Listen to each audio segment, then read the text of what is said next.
হাসিনার পতন হয়েছে 3.5 মাসের থেকে 2-1 দিন বেশি হতে পারে, বা 3.5 মাস। 3.5 মাসে তো, তাই তো।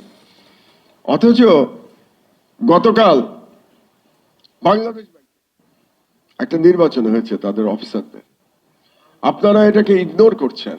আমি দেখতে পাচ্ছি সরকার ইগনোর করছে, রাজনৈতিক দলগুলো ইগনোর করছে, আমি কিন্তু ইগনোর করছি না। সেই নির্বাচনে ফ্যাসিবাদ সমর্থিত প্যানেল পূর্ণ প্যানেলে জয়লাভ করেছে 3.5 মাসের মধ্যে। আমাকে বলেন, পৃথিবীর আর কোন দেশে কোন বিপ্লবের 3.5 মাস পরে পরাজিত ফ্যাসিবাদ তারা নির্বাচনে দাঁড়াতে সাহস পেত? তাহলে বাংলাদেশে সাহস পেল কেন? শুধু সাহসই পায় নাই, তারা পালিয়ে না গিয়ে সাহস পেয়েছে এবং তারা জয়লাভ করেছে। আমাকে যুক্তি দেওয়ার চেষ্টা করছে আজকে সরকারের 2-1 জন যে 16 বছরে তারা সবাই সব ফ্যাসিবাদের সহযোগীদের, ছাত্রলীগের পান্ডাদের বাংলাদেশ ব্যাংকে চাকরি দিয়েছে।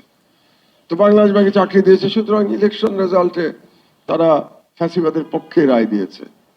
আমার প্রশ্ন দুটো।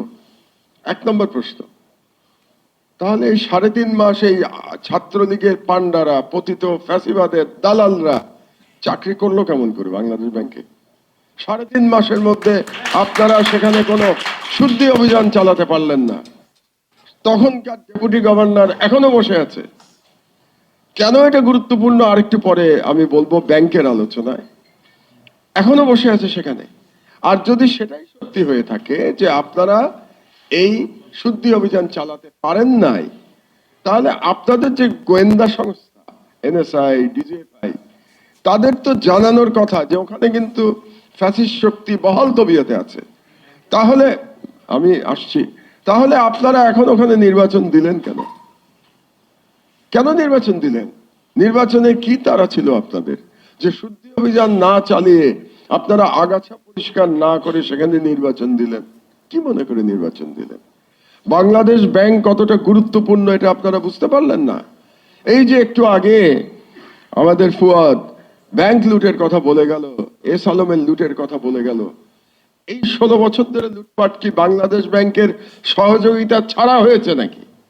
বাংলাদেশ ব্যাংকের কর্মকর্তারা যদি সহযোগিতা না করে থাকে, তাহলে কি এস আলমের পক্ষে, বেক্সিম কর সালমান রহমানের পক্ষে, মহিউদ্দিন খান আলমগীরের পক্ষে, এদের পক্ষে, তারপরে নাসার নজরুলের পক্ষে ব্যাংক লুট করা সম্ভব হয়েছে বাংলাদেশ ব্যাংকের অডিটের সহযোগিতা ছাড়া? এই বাংলাদেশ ব্যাংক থেকে কি রিজার্ভ চুরি হয়ে যায় নাই? বাংলাদেশের সেই রিজার্ভের চুরি কি আজ পর্যন্ত ফেরত এসছে? আসে নাই। সেই রিজার্ভের জন্য যে দায়ী গভর্নর আতিয়ার রহমান, সেই আতিয়ার রহমান কি গ্রেফতার হয়েছে এখন পর্যন্ত? হয় নাই। কেন হয় নাই আতিয়ার রহমান গ্রেফতার? এবং তখন যারা সহযোগিতা করেছে আতিয়ার রহমানকে এই বাংলাদেশ ব্যাংকের টাকা লুটপাট করতে, সেই সমস্ত অফিসাররা তো এখনো বহাল তবিয়তে বাংলাদেশ ব্যাংকে চাকরি করছে।